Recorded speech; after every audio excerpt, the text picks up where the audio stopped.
Hola, ¿qué tal? En este video desarrollaremos el laboratorio número 5 del curso de diseño de componentes del equipo pesado, en el cual desarrollaremos las habilidades del desarrollo de engranajes, paredes, reductores. Bien, eh, en primer lugar se desarrolló el primer componente par, la primera reducción, ¿no? Aquí se puede encontrar, para lo cual iniciamos, creamos un plano, una hoja IAM, ¿no? De ensamble para irnos de frente a la pestaña de diseño. Una vez que nos encontramos en esta pestaña de diseño, nos vamos a lo que es engranajes. Según la guía de la clase, podemos realizar engranajes helicoidales o puede ser engranajes rectos, ¿no? Bien, entonces, en primer lugar hicimos la primera reducción, ¿no? Para lo cual vamos a quitar la visibilidad del segundo par reductor y proceder a explicar el paso que se realizó, ¿no? Muy bien, para realizar el primer par reductor, en este caso es un par reductor de velocidad para transformarlo en potencia, en torque. Más adelante lo iremos explicando con los valores que nos brindan. Entonces, para realizarlo, como mencioné, entramos a engranajes y nos aparecerá una ventana nueva en la que ahora voy a abrir. Un Design Accelerator. Bien, nos aparece esta pestaña para introducir nuestros datos, ¿no? En primer lugar, nuestro coeficiente de engranaje, en este caso nos pide un coeficiente de 6. Eh, entonces, en primer lugar se colocó un coeficiente de 1,8 y para el segundo par sería de 3,3, ¿no? Dado que la multiplicación de ambos nos va a dar el coeficiente de 6. Bien, escogimos el módulo 4 y el cual nos da ya una distancia, ¿no? Entre los engranajes que vendría a ser del punto, ¿no? De ambos agujeros, que vendría a ser una distancia de 646,682 milímetros, ¿no? A la vez que se le colocó el número de dientes, ¿no? Tanto en el primer engranaje como en el segundo engranaje, y se procedió a poner calcular para que nos pueda arrojar un valor, ¿no? Un valor real. Por ejemplo, vamos a poner aquí, por 101 dientes, le damos calcular y nos sigue arrojando que está bien en los cálculos, ¿no? Y lo vamos a dejar en 100. Entonces, después de haber colocado esto, se generan el par de engranaje, ¿no? La primera reducción del engranaje 1 y el engranaje 2. Aquí también podemos colocar el ángulo de presión. En este caso nos dan como dato de 20 grados y en caso que desarrolles un par reductor helicoidal, se le coloca un ángulo de 30 grados, ¿no? En este caso se desarrolló un engranaje helicoidal o dos pares reductores helicoidales, ¿no? Y muy bien, después de desarrollar esta primera parte de lo que es engranaje, procedemos a realizar los cálculos, ¿no? En los cálculos nos da también en la guía que tiene una potencia inicial que recibe, ¿no? Entonces, suponemos de un motor, por este lado, de 25 kilowatts, ¿no? De potencia. Entonces, a la vez también que nos da unas revoluciones iniciales, ¿no? De 1800 RPM.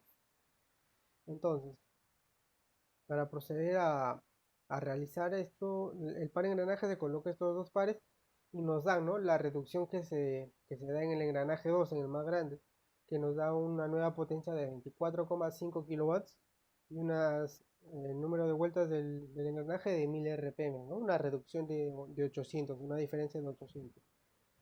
Bien, después de ello procedimos a colocar el factor de seguridad, ¿no? Tanto el factor de contacto como de seguridad, ¿no? Y para poder habilitarlo según el tipo de material, aquí escogemos, ¿no? Qué tipo de acero se acomoda a este tipo de coeficiente, ¿no? De seguridad y de contacto. Entonces se le va buscando en caso nos dé un error, eh, en este caso no, ¿ya? Pero en el caso que se dé un error, lo podemos editar en lo que es la parte de diseño, ¿no? Ya sea en el número de dientes o en el módulo, quizás en el coeficiente deseado, ¿no? Para poder determinar el diseño, ¿no?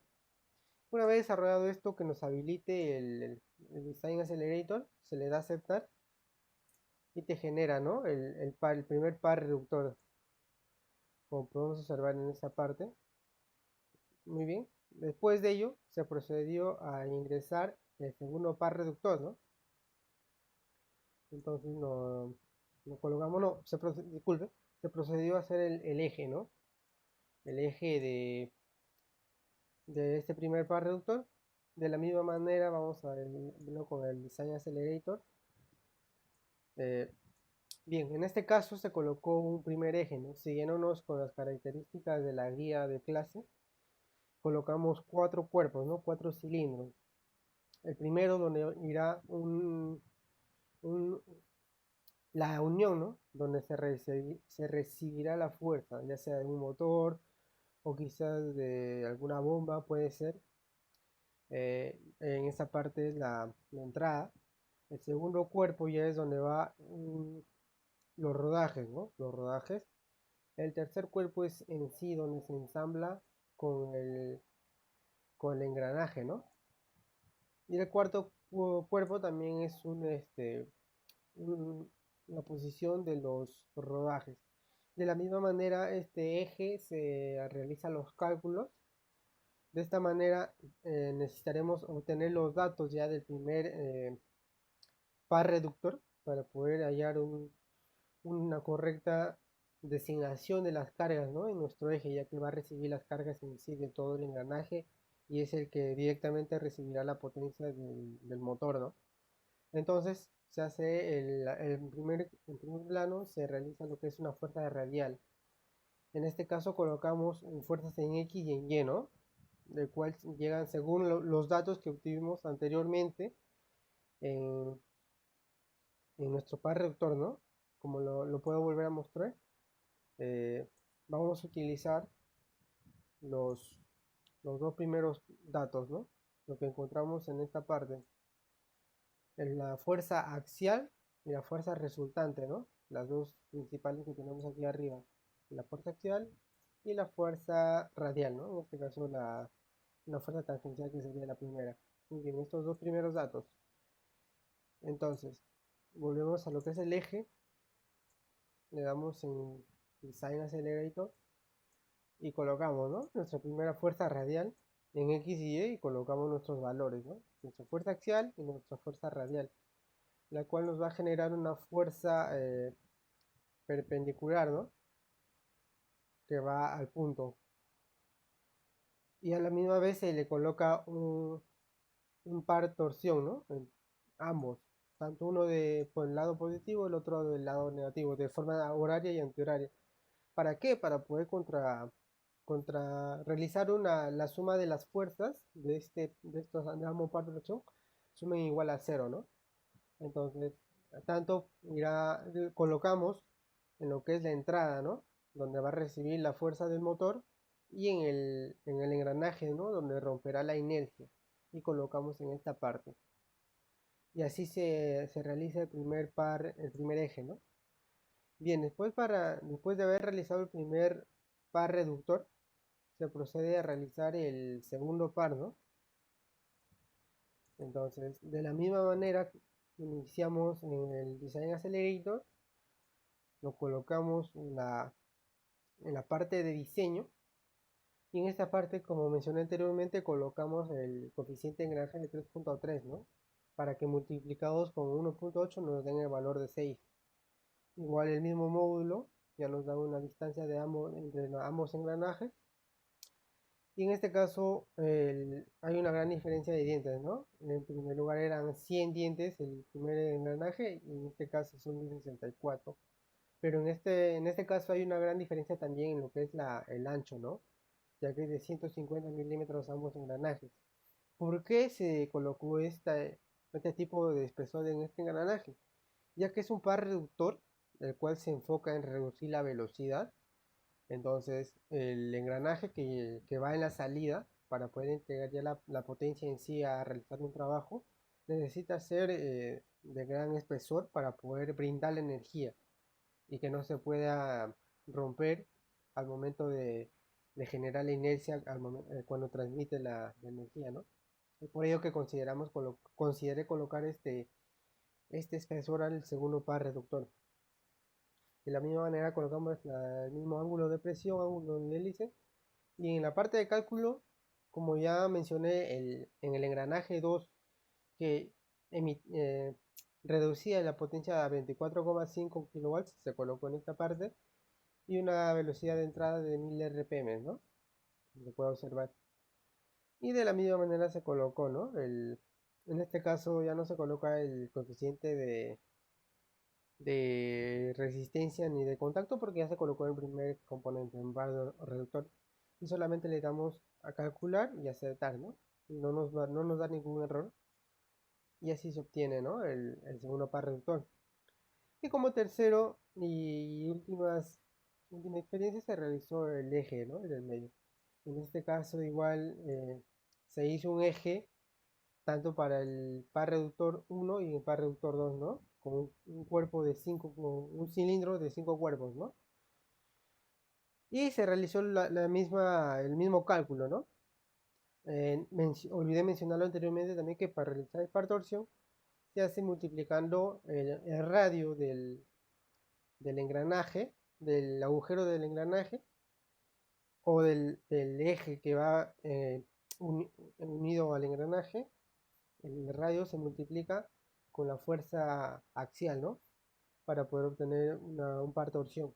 En este caso se colocó el par torsión en el engranaje 2, en el engranaje 3 y en el engranaje 2, ¿no?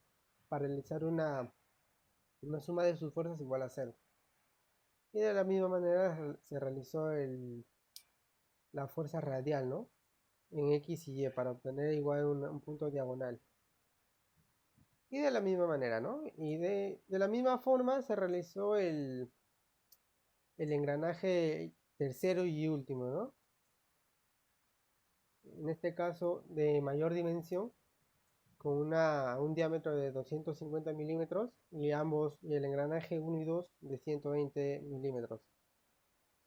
Y entonces así se realizó el laboratorio número 5, logrando, ¿no? Observar que hubo una reducción. ¿Cómo observamos que hubo una reducción? Al nosotros colocar en la segunda reducción, nos vamos a la